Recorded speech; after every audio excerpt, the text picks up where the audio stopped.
The saga of the missing Wisconsin kayaker took yet another twist this week when Ryan Borgwardt returned to the U.S. with little warning.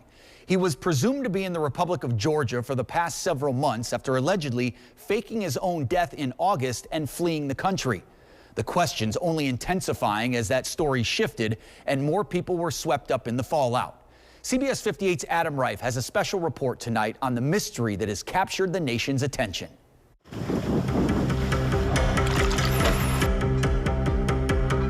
The deception lasted 4 months. It spanned several countries and continents, cost tens of thousands of dollars, endangered lives, and impacted countless people. But what captured the nation's attention began with one man's plan. August 11th, Watertown, Wisconsin. Ryan Borgwardt, 1 month shy of his 45th birthday, went to church with his wife and their 3 children in the morning. That night, he took a kayak an hour northwest to Green Lake to fish. At 10:49 p.m., he texted his wife that he was heading to shore. He never returned. A search began that next morning. Borgwardt's overturned kayak was found in the deepest part of the lake. A few days later, his fishing rod and tackle box were found, his phone and wallet inside. 2 weeks later, divers and cadaver dogs joined the search. For 54 days, volunteers and professionals searched the lake by water, air, and land. But there were few answers. The searchers were stumped. There was no sign of a body after months and miles of combing the lake. So they started working on a new theory. Was it possible Ryan was still alive? October 7th, nearly 2 months after Ryan Borgwardt went missing, investigators discovered his passport had been checked at the Canadian border just 2 days after he supposedly drowned. They got Borgwardt's laptop from his wife and analyzed the hard drive, and the story began to unravel. In a strange twist in the case of a missing kayaker in Wisconsin now. Police now believe the husband and father of 3 is alive and living in Eastern Europe. The laptop showed that before he disappeared, Borgwardt was communicating with a woman believed to be from Uzbekistan. He had also looked into moving money to foreign banks, changed the email addresses connected to his bank accounts, and obtained a second passport. We got many pieces, but we got a lot more pieces to find. Authorities sent him an email wherever he was. Then Borgwardt sent a video to prove it was him. I'm in my apartment. I am safe, secure. As they communicated, Borgwardt explained how he fled the country. After overturning the kayak in the middle of the lake and paddling back to shore in an inflatable raft, Borgwardt rode through the night to Madison on an e-bike. He took $5,500 cash with him and hopped a bus to Detroit, got into Canada through customs, then continued on to Toronto. He flew from Toronto to Paris, then caught a final flight to the country of Georgia. But the question was why he left in the first place. Ryan eventually told authorities he had spent a great deal of time researching how to disappear, and the whole idea was to sell the death.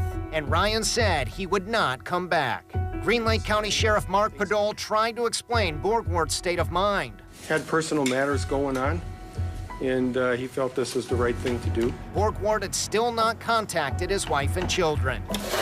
For weeks, Ryan Borgwardt remained overseas, but then in December, with little warning, he returned stateside. 4 months after he first went missing, he turned himself in here in Green Lake County, just across the lake from where he allegedly staged his death. On December 10th, Ryan arrived on U.S. soil. Borgwardt emailed authorities that he was coming back, then turned himself in at the Green Lake County Jail. The next day... Did he come willingly, Sheriff? Yeah. Authorities were still piecing together where exactly Borgwardt went, who he was with, and why he fled his family. That's going to be up to him someday, but we're not going to release that. Borgwardt was charged with obstructing an officer for allegedly leaving the kayak, phone, and wallet as false evidence. State of Wisconsin versus Ryan Borgwardt. He appeared in court the day after turning himself in. I can't pay. I don't have money, so I'll defend myself. The judge ruled he was not a flight risk, and soon after, he was released. Sheriff Podol has consistently said he'll pursue restitution for the costs of the county's search, estimated at $35,000 to $40,000. Other searchers risked their lives and livelihoods looking for a body that was never there. Well, you're going down super deep water and then coming up super shallow, which just wreaks havoc on your body and on your equipment. Additionally, women in this situation don't have the luxury of closure. Psychotherapist Vicky Stark helps women in a Facebook group called Runaway Husbands. It's traumatic. It's literally traumatic. 2 days after Borgwardt returned to the U.S., his wife filed for separation. Stark said confusion is common. So the wife's whole reality is thrown into question. So it's not only her present and her future, but it's also her past. Neither Borgwardt's wife nor their 3 teen children have spoken publicly about the ordeal. The only comments Ryan Borgwardt has made so far were in court. Now, leaving the country or trying to disappear without a trace are not illegal in themselves, but planting false evidence is. And Jessup, that's the misdemeanor charge that Ryan Borgwardt faces now. This story obviously probably far from over.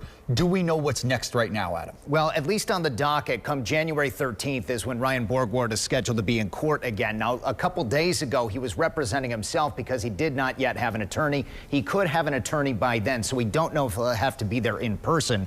I've tried phone numbers and email addresses, everything we can find to get in touch with him. So far, we have not yet heard back. You have put in a lot of work on this story. Great job there, and we appreciate your work. Thank you. Thanks, Adam.